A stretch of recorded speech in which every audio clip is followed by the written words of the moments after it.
When you were very close to dying, Myra, you told us about a deep experience in which you saw what happens before Jesus comes back. Could you describe what you saw and how you felt during that time? Everything changed for me because of what I went through. I will never forget that moment. In a way I never thought possible, I was taken out of my body. I was in a spot where the past, present, and future all seemed to blend together. It wasn't here nor there. And Jesus was right there, in front of me. His light was shining, and he seemed both calm and rushed at the same time. There was something about the way he looked at me that made me feel like he was looking through every part of me. It sounds like that was a very overwhelming event. What did Jesus tell you during this meeting? What did he want you to know about the church and the world? He told me something different about the world than I thought he would. It was just like I thought. The world was getting out of hand. It was both sad and enlightening. He showed me how far away people had become from their true purpose. There were a lot of things going on, and it was hard to focus. Materialism, science, and power had taken over the world. People had forgotten how to really love and how to really seek God. He also took me to the church. It wasn't about the events or the building, it was about the people. The church was broken up, and many people were looking for their own will, instead of God's. He showed me that some people were just going through the motions. They went to services and prayed empty prayers, but their hearts were not in it. It woke me up. What do you think that Jesus meant? What does the church need to do differently? He made it clear that the church isn't just a place of ritual, but also a place of change. We're told to be the world's salt and light. Still, a lot of people in the church are now at ease. They've forgotten about their first love and the fire that used to burn in their hearts. That's what Jesus told me. He wants the church to be full of people who love him and live their lives with meaning.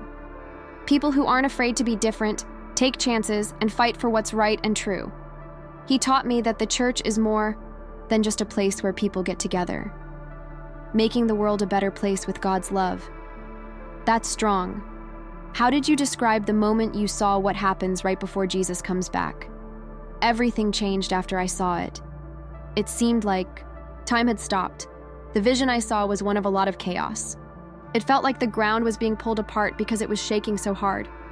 There was chaos everywhere as people ran. It seemed like the world was on the verge of ending because of how dark it was getting. People were scared and nations were at odds with each other. It seemed like the end was almost here. It was very scary. But then I saw a flash of light off in the distance. As soon as it became clearer, I knew it was Jesus coming back. There was a sense of waiting before that moment. Though, it seemed like the ground knew that something big was about to happen because it was groaning. During the wait, there was a loud call for people to get ready. It seemed like the people I saw were mentally asleep and didn't know how close his return was. Jesus put out his hand and told them to wake up and get their hearts ready, but many of them were too busy to hear. What do you mean when you say someone is mentally asleep? What does that have to do with how important it is right now? For me, spiritual sleep is when people don't know what time it is. They're going about their lives like everything is fine, and the world will never end, but they don't know that Jesus is about to come back. They no longer feel the need to act quickly. It's like the Bible story about the 10 virgins. 5 weren't ready, and 5 were. 5 people were not ready because they didn't think the groom would show up that night, so they missed the wedding feast. People don't see the signs because they are too busy with money, power, relationships, or just making their lives more interesting. They don't see our Lord coming. They don't understand how important this is. This is why the sense of urgency was so strong for me. For when Jesus comes back, it will be too late to change anything. So I told people to wake up, get their hearts ready, and make things right with God. That's very powerful. What did you learn about the signs that he would come back? What should people try to find? We can see the signs everywhere. I saw it in my dream. There were natural tragedies, wars, sickness, and divisions in the world. It seemed like the earth itself was giving birth, groaning and calling for help. I saw people in the streets who were confused and looking for answers. I thought, it was most interesting that the signs were not just on the outside. It was what was going on inside people. People became more aware of their spiritual needs. People who had not been close to God were looking for him, turning away from their sins, and asking for forgiveness. For the first time, people knew that Jesus was coming back because their hearts began to shake. As I watched, the sky started to change. When the clouds broke apart, I saw Jesus coming down in all his glory. It wasn't a calm comeback. It was striking, strong, and impossible to deny. Everyone would look at him and bow down. No one could have guessed who he was. There were clear signs. Everyone only had to pay attention. Myra, you said that what you went through wasn't just about you, but a message for a bigger reason. Could you tell us more about what you were shown and what it all means? Yes. When I left my body for the first time, I felt like everything was still linked. Every decision we make, every moment of pain, and every small act of kindness has effects that last forever. I wasn't just seeing my own life, I was seeing the journey of all people. As important as other parts of what I saw were, the most important and deep part was about the present and the time before Jesus comes back. So this wasn't just a personal experience for you. It was more like a message from God. What did you see today in the world? That's right. From what I saw, the world was about to change. Some people might think it was about damage, but it wasn't. It was more like a cleansing, a separating of what was real from what wasn't. I saw that the church was being shook in very strong ways. It was a sorting process where people who were just doing religious things for the sake of it were pushed to get to know God better. That picture sounds very strong. Did someone show you how the church would change? Yes. What I saw was not like what we usually think of as a church revival. That wasn't about big events or shows. It felt more close and personal. A lot of people were changing in the quiet parts of their lives, like at home, at work, and in their everyday contacts. These people no longer thought of their faith as something they did only in church. They saw it as something they lived every day. It wasn't about showing religious behavior. It was about making God's presence known in every place. That sounds like a very different kind of waking from what we usually think of. What did this awakening look like in real life? Yes, it was nothing like I had thought it would be. I saw teachers, for example, teach kids more than just schoolwork. They taught them truth, love, and light. Not only in churches, but also in hospitals. I saw people who worked in healthcare pray for their patients to get better while they were treating them. And business leaders, people who work in corporations, were following kingdom values. They made choices based on honesty, love, and service instead of competition and making money. It seemed like everything in society was going through a severe change. This is a big change. How did you think the spiritual fight would go, especially before Jesus came back? The spiritual war is not obvious. When we think of spiritual battle, it's not always the big, scary events. Instead, it's in the little choices we make every day, like how we deal with pain and how we choose to live our lives, even when everyone else tells us otherwise. As I watched, I could see that the lies were coming slowly. Truths would be weakened and stories would change in small ways. These changes wouldn't seem important at the time, but over time they would pull people away from what is true. It sounds like a fight for people's thoughts and hearts. Did what you saw give you any hope? Of course. The hope was that God would raise up a generation that could tell the difference between lies and the truth. You might not have expected these people to be there. They were young people who weren't just looking for faith, but something real. They didn't just want to know about God, they wanted to meet him. It was clear to me that these people would be the ones to lead this spiritual rising and make the world a better place. You talked about how technology has helped with this awareness. What did you see that shows how technology fits into God's plan? Tech did play a big role in what I saw. I got the idea that technology is not bad in and of itself. It's just a tool. It's a problem when it's used to trick people, lie to them, or keep them from knowing the truth. But I saw that God is making creators with a kingdom heart. These are the people who will use technology to bring people together, give them hope, and spread love. Social media, AI, and even virtual reality are all tools that can be used in a good way. But there's also a warning there. We need to be smart. It's possible to use the same technology that can bring light to spread darkness. It's the smart thing to do. You said that the waking that is coming will be very different from what people think it will be like. How can we get ready for it? Getting close to God is key. It's not about religious ceremonies or performances. It's about having a connection with Him, talking to Him every day. That's what I saw. I saw that in the coming days, the most powerful tool won't be beautiful prayers or big church shows. Giving into God's will, even when it's hard, will be radical devotion, even if it means going against what most people think and liking people who might not deserve it. What do you mean when you say radical obedience? To obey deeply, you can't just go through the motions of life. It means being ready to fight for the truth, even if it makes you look bad. It means being kind to people who hurt you. When everyone else is cutting cuts, you have to choose to be honest. It means you choose to speak life even when everyone else is saying death. I learned that the little decisions we make, like how we handle disagreements and treat others, have big effects that last a lifetime. Did you see anything specific about Jesus' return in all of these revelations? How near are we? Most people don't know how close we are. I saw that Jesus' return won't look like most people think it will. It's not going to be a big deal with a clear sign. What will happen instead is that He will be cleaned up before He comes back.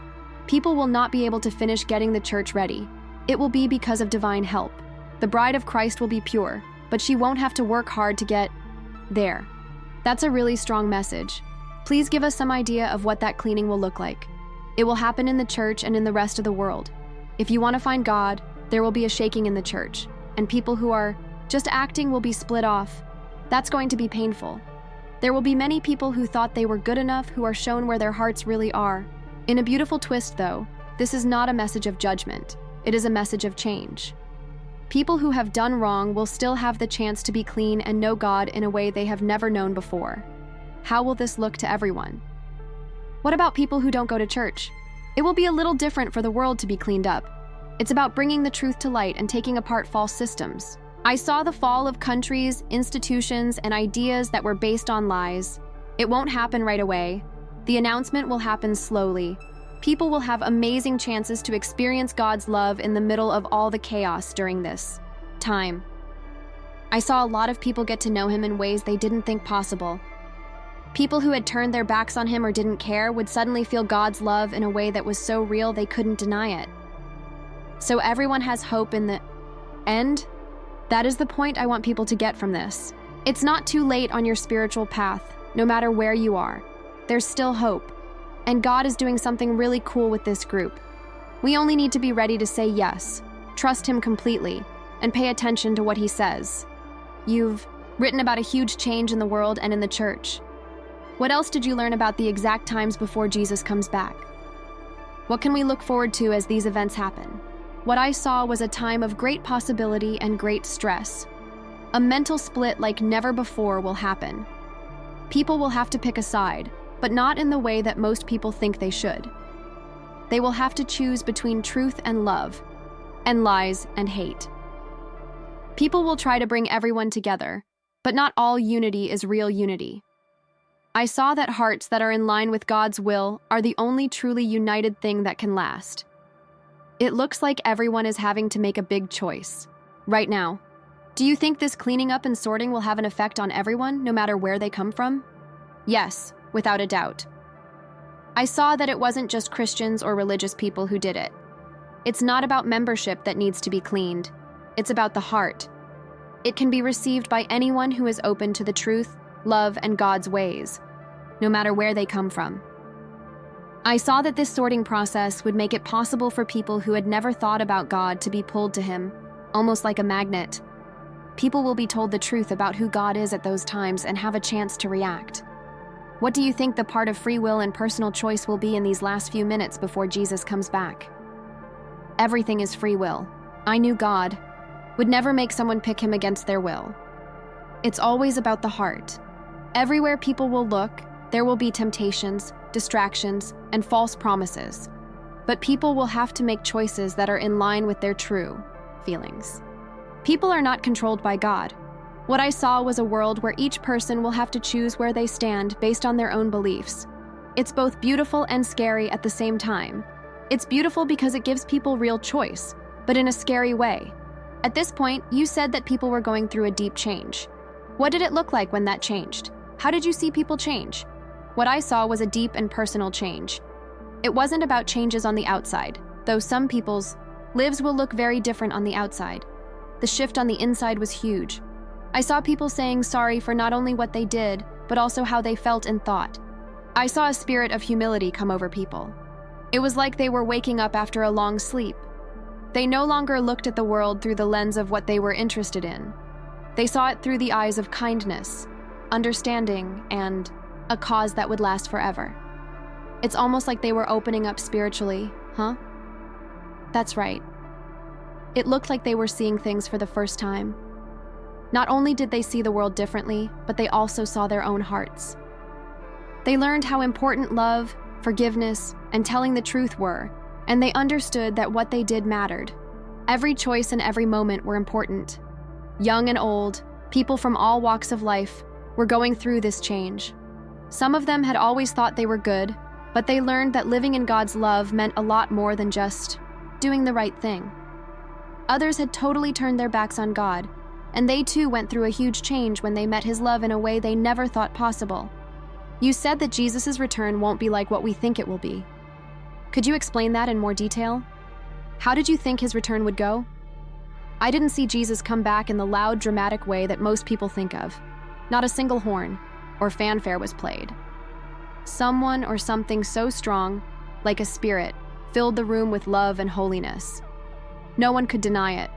There wasn't a show going on. There was a real, personal meeting. Jesus didn't come to judge us based on how religious we were or what we did. He came to show us what was real and what was not. Like a chain reaction, people who had been living in the dark were drawn to His light, and people who were trying to be in the light were shown to be fakes. What did the mood feel like at this time? People were amazed and revered at the time. The world stopped for a moment. People were scared and amazed at the same time. It shook and felt like time was running out, but people who were in line with His will felt deeply at peace. The return wasn't just one time. It was a series of big changes. I saw people who didn't know what was going on and were trying to figure it out, as well as people who were ready and knew exactly what this moment meant. There was a lot of peace and total justice at that time. People who really wanted to know God's heart were drawn to Him, but people whose hearts were hardened stayed away. Were there any clues that this moment was coming? How did people understand what was going on? There were signs, but they weren't the big ones that most people expect. I saw signs that were more like small changes in people's hearts. There was a stirring inside that meant something was going to change. The need to make things right and get their lives in order was very strong for spiritually aware people.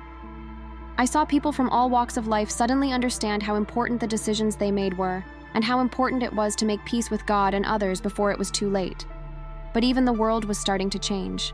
Even though many people didn't know it.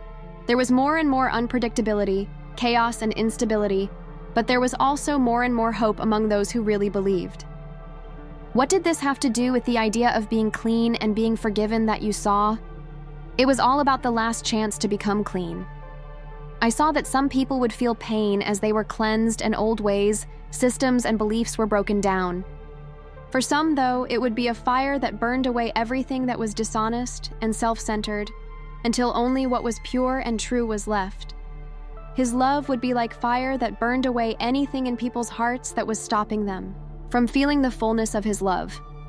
It was a beautiful and hard process, but it had to be done for Him to come back. What do you think people should take away from your experience? It's not too late. That's the important point. You can always turn to God no matter where you are or what you've done. He's not going to wait to judge you.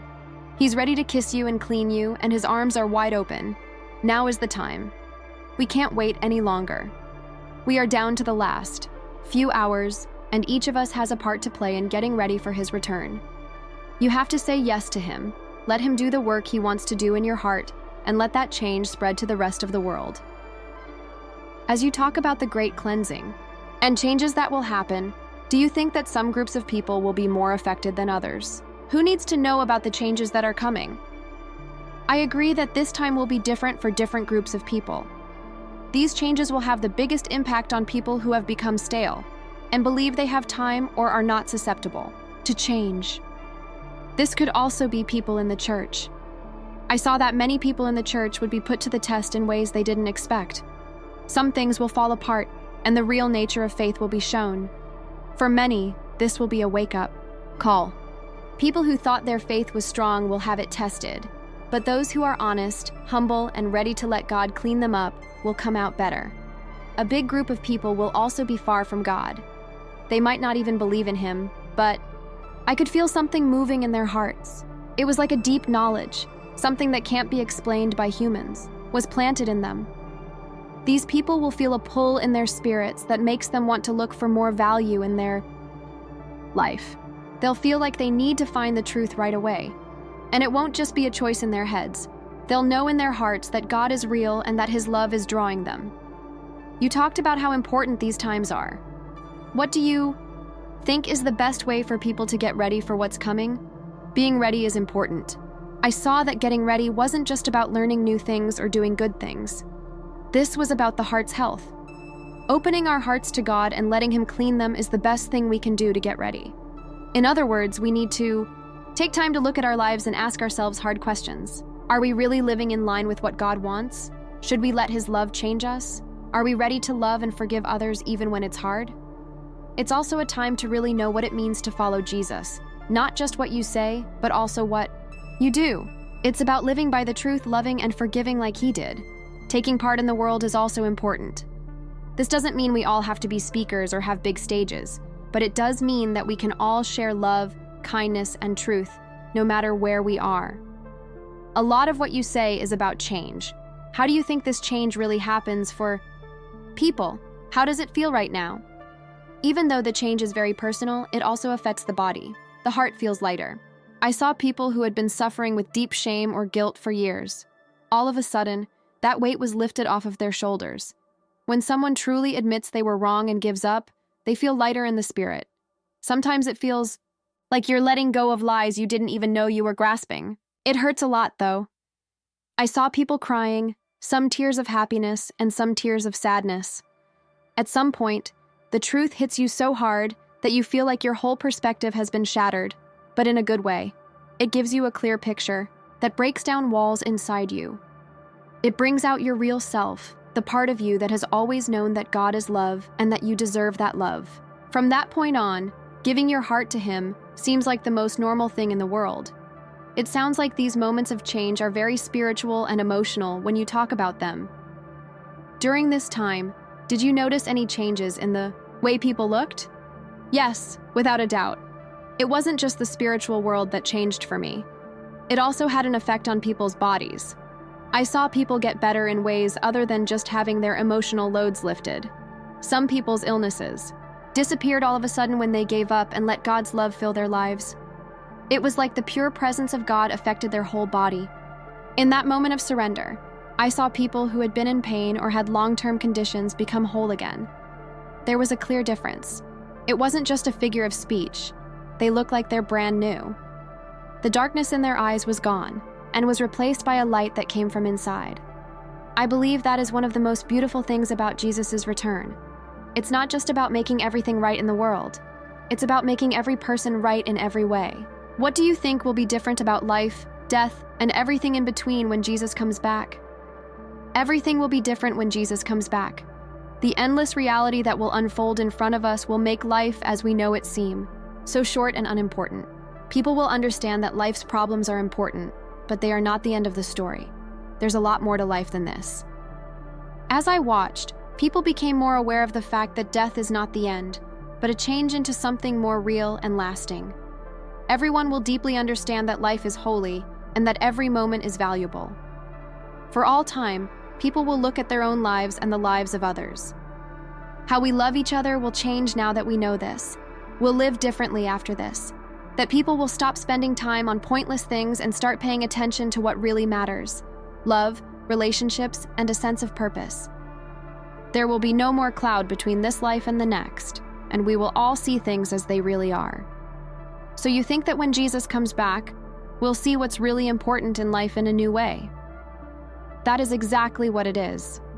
The way you see things has changed. People will understand that faith and love are the only things that last. Life is full of things we want, like money, fame, and success. But love will always be there. In the last few minutes before He came back, I saw people come together as one. Not because they had to, but because they knew that love is what brings us all together. This wasn't just the church either. The love of God brought people from all walks of life together. It felt like everything else was gone, leaving only what was real. Let's go back to where we left off. You told us that Jesus showed you a time when the church would be cleaned up.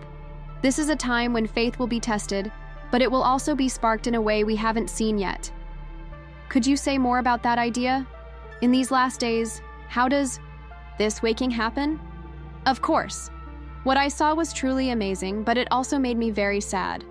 When we think of big crusades or public groups, we might think that the awakening will happen in those ways. It won't be about big events that get a lot of attention. Instead, it will start in people's hearts and spread in modest but undeniable ways. People I knew every day, like teachers, parents, and workers, started to understand their deep relationship with God in a way that changed them so much that they couldn't keep it to themselves any longer. There will be no more buildings or activities that define the church. Instead, the presence of God will fill every heart. This new movement will not be led by organizations, but by the Holy Spirit. It will be like a new wine in a new bottle. With this change, people will be able to carry God's presence with them wherever they go, like at work, at home, or in the market. That sounds really inspiring. You did say, though, that there will be a shaking. What does that mean for people who aren't ready? From what I could tell, the shaking will both smooth and sort.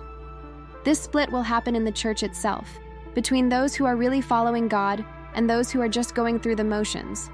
It will be like moving straw through a sieve. As lies come to light, the truth will become more clear. People will have to choose whether they want to hold on to a weak religion that makes them feel good or move toward a deep faith that can stand the test of time. But this isn't a statement of doom. It's an optimistic one. The shaking is meant to clean and polish the faithful and get them ready for something even better.